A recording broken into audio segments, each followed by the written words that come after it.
Ika'y mapikinggan, ika'y mauunawaan, ikaw ang aming bida. Tunod ang ganda, masaktan ka, ikaw ang aming bida.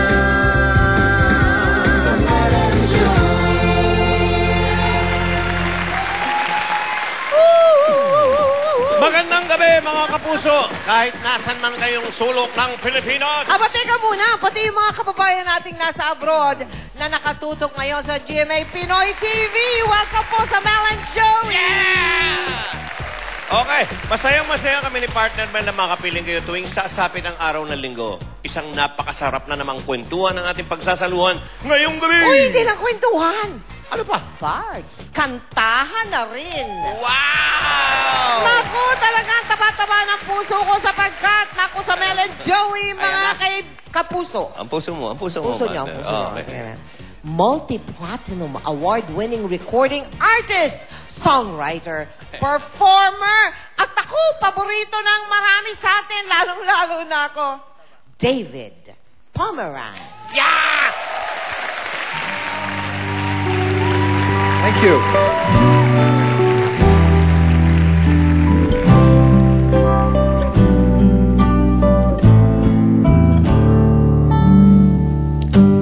Everyone's life is a story with a beginning and end. Some of us have hope and glory, while others pretend.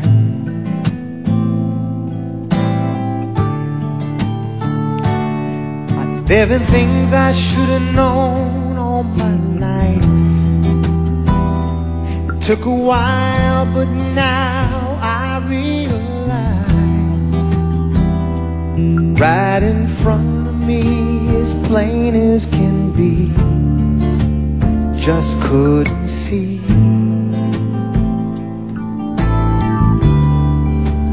You were my favorite story, my favorite song. You were the main event in my life all along. You were my greatest adventure, my greatest surprise.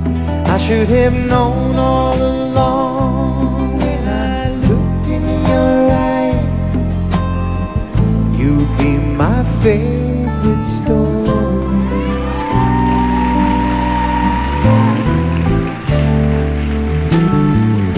Some of us love taking chances. Ooh, yeah.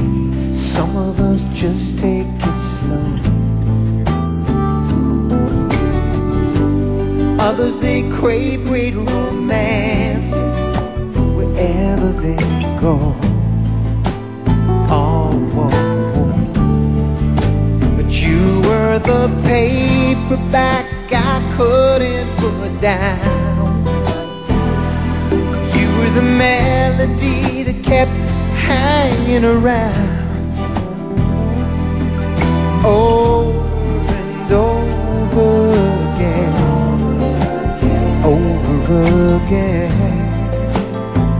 Oh yeah, you were my favorite story, my favorite song. You were the main event in my life all along. You were my greatest adventure, my greatest surprise. I should have known all along when I looked in your eyes. You'd be my favorite story. And again, and again. You were my favorite story, my favorite song. You were the main event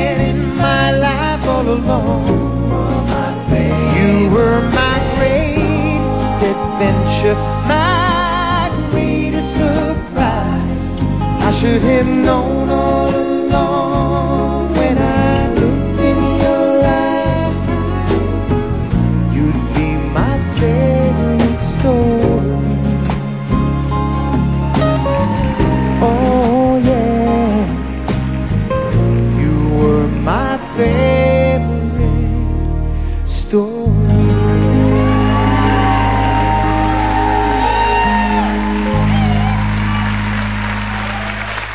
Thank you very much, Parin David. Thank you. Kumpare mo pala yun. Ay. Si David pala kumpare mo. Oh. Uy, David, thank you very much ha for accepting our invitation sa Mel and Joey.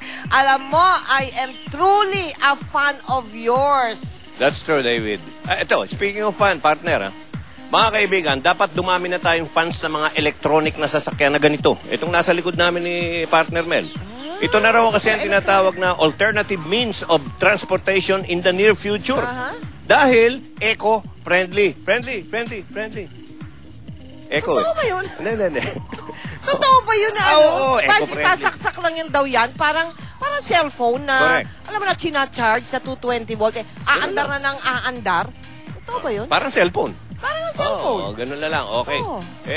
Mabuti pa, tingnan natin. Sige nga. Okay, patingin. Sasakay ba tayo dito? Bisikleta, motor, all-terrain vehicle, at minibus. Ito ang mga sasakyan na gagamitin natin pangpuksa sa ingay at polusyon. At ito ay tinatawag na mga e-cars. Wow! Sa Hobbies of Asia, sa may Makapagal Avenue, isang tindahan ang nakakatawag pansin. Ito ay ang Alternative Modern Transport o AMT na nagbebenta ng sari-saring sasakyan. Mga sasakyang di gumagamit ng gasolina. Ang tanging maintenance lang po nito ay palagi niyo pong i-charge ang battery. At ang battery naman po nito, kahit i-charge na i-charge, hindi po siya katulad ng cellphone na kailangan pong i-drain bago niyo i-charge. Ito po ay kahit na gamitin yung 5 kilometro, 50 kilometro, 80 kilometro, i-charge niya po siya na i-charge para lalong lumakas ang baterya. Nagbukas nito lang Disyembre. Ang AMT ay nakakakuha na ng pansin ng publiko. Dahil bukod sa environment-friendly ang mga sasakyan, malaki ang matitipid sa paggamit nito.